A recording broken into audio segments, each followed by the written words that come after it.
Hi, I'm Rio Ferdinand and you're watching 4-4-2 Performance.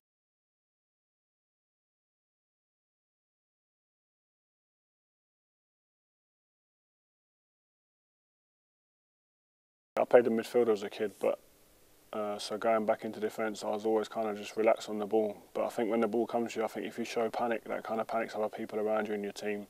I think it's good to kind of stay as calm as you can and just pass the ball to a player in your shirt. If you can make other people around you feel confident and more relaxed, then your team have got a better chance of winning.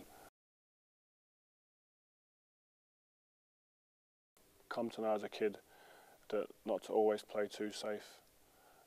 Keep playing the pass to your right back or to the centre midfielder or your other centre half. Sometimes it's good to try and look beyond them and look into the forward or look into the wide man and to make a difference to the game. So me and Vidic, we know each other's games really without even, we could do it with our eyes closed really, but the same with Michael Carrick and Fletcher and Scholesy in there in front of us.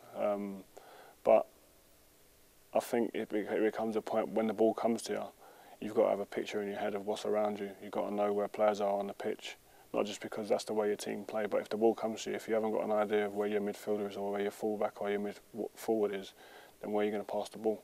So when the ball comes to you, I like to know in my head where the next pass is going to be.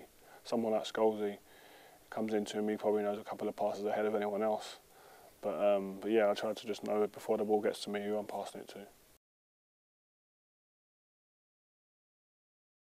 Yeah, when the ball's coming to you, your head's up looking around where people are moving. So by the time the ball comes to me, I might do it first time or I might take a touch.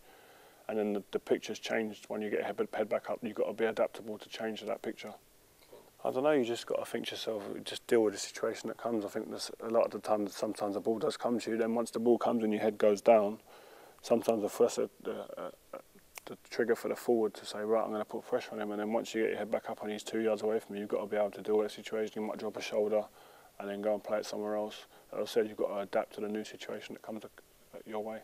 Before the balls even come, you see the centre half or the forward, your partner or midfielder's passing you the ball. But just as he's going to pass you the ball, probably I'll take a look. You see a lot of top players doing that. I think Frank Lampard does that a lot. Scholesy does that a lot. Before the ball's actually on the way to them, they're looking to see where people are. And once the ball comes, they've got that picture in their head. It's like you see something happening, put your head down, come back in, then you go to pass the ball. But then, as I said, if you get your head up as you got the ball and it's changed, you've got to be adaptable to be able to find someone else. And that's what that separates the top players from the players that can't do it. What I'll do is I'll get the coach, whoever it is, I'll come short to defend. He'll kick the ball behind me. I run onto the ball. And as I turn, he's moved somewhere on the pitch. Okay. So as I turn around, it's a new picture. I've got to find him as quick as I can, and I'll do it at a match pace. Yeah, so he'll play it on my head and he'll chase me, and I've got to do a skill to get past him and then play it. Or he'll do it where he passes me the ball. As he's passed me the ball, you can shout red cone, green cone, blue cone, and you've got to hit that area.